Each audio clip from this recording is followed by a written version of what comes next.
Today's video is one of our first incubators back in 1998 and how we built it from start to finish.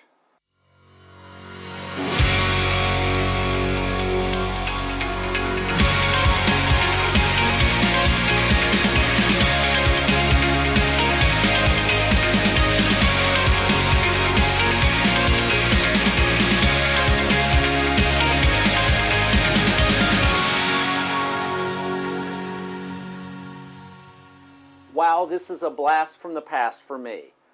So this site was pedalcars.com. And what is a pedal car, you ask? Well, this is a pedal car. It's 1998.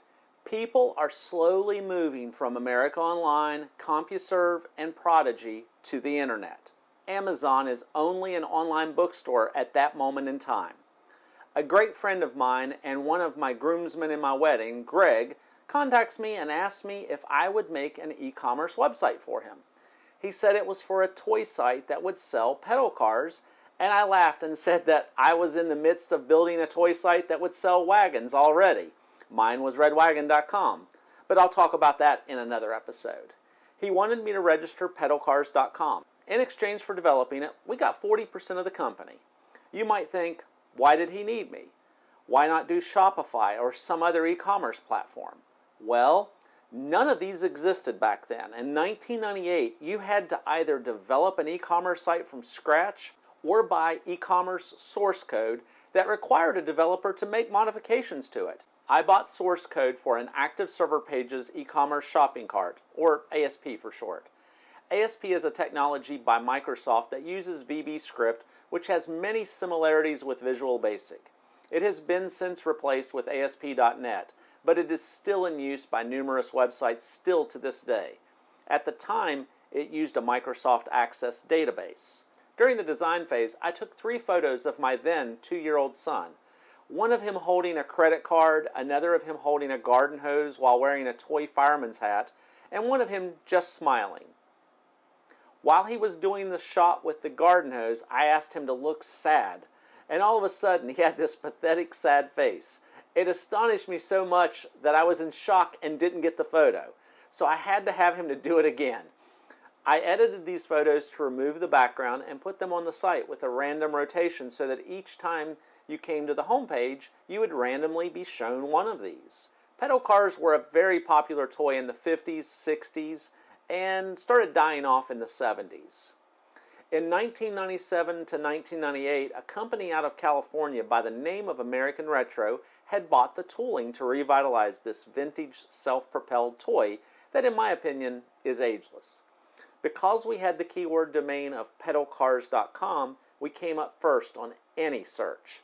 Back then, the domain consisting of keywords was gold and the best search engine optimization that you could get. American Retro would ship us 1 to 2 pallets each week. There were typically around 8 or 9 pedal cars on a pallet. We would pay around $110 per pedal car plus the freight, which came out to around $15 per pedal car, and sell them for $199 to $219 with free shipping. The margins were pretty good, but American Retro didn't want to drop ship for us. We quickly became the largest pedal car dealer in the US. We were getting great exposure. Pedal cars were becoming more and more popular. Everyone loved the retro look. Around this time, Ziff Davis, an American media conglomerate founded in 1927, known for PC Magazine, Popular Electronics, and Computer Shopper, just to name a few, had started a television channel called ZDTV, which would later go on to change its name to Tech TV.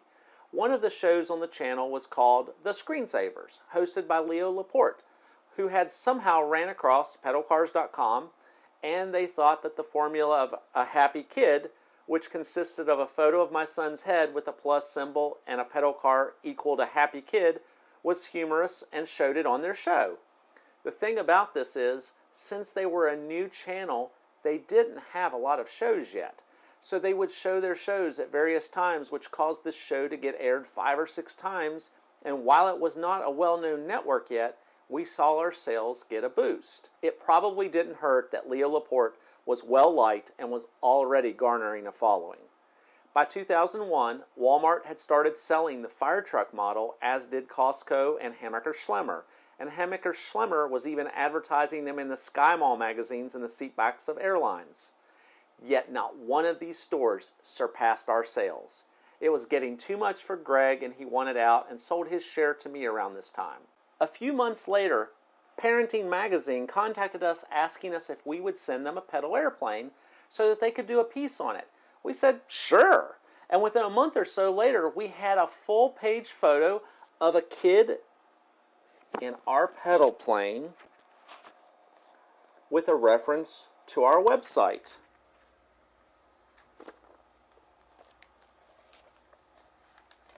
During this month, we saw an 8-times surge in sales. We thought that was amazing, so we contacted Parenting Magazine to find out what a full-page ad cost. And after we heard the $100,000 price tag, we decided, maybe this isn't for us. A few months later, American Retro agreed to begin drop shipping and charging us $125 per car for their effort plus the shipping. This was technically what we were already paying, but now we didn't have to keep inventory.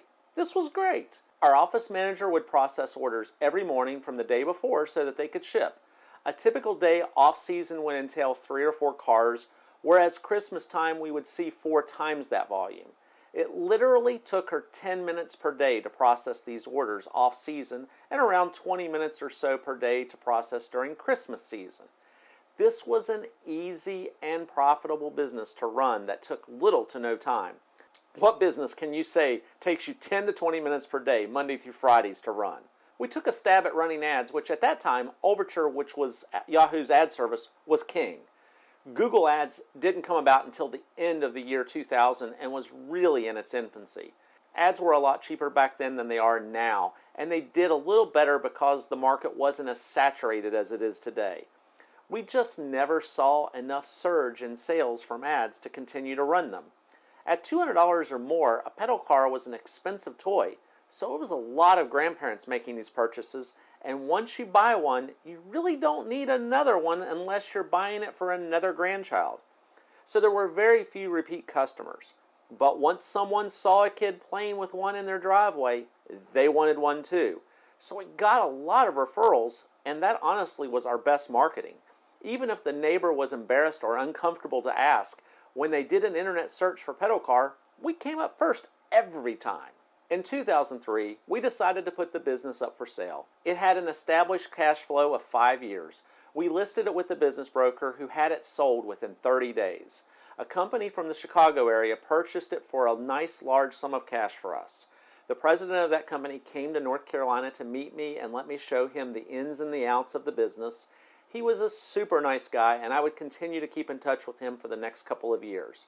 In retrospect, with as fast as it sold, we probably could have sold it for a little bit more money, but I feel that we actually got out at the best time since it seemed like the year we sold was the peak. For the next 3 to 5 years, we noticed a decline in pedal cars, and by 7 or 8 years after our sale, the company had gone out of business. Because we hand-registered the domain and because my software company had servers and a high-speed internet connection, our operational costs were negligible. I can honestly say that out of all of the startups we did, pedalcars.com and redwagon.com were definitely 2 of the most fun. Maybe it's the fact that I'm a big kid trapped in this old guy's body. Don't forget to check out my video on redwagon.com as well. I hope that you enjoyed this historic look at one of our first 2 startups, and maybe it will inspire you to create something, and hopefully even more, it will inspire you to hit the subscribe and like button. Have a great day, and let's go make bazillions.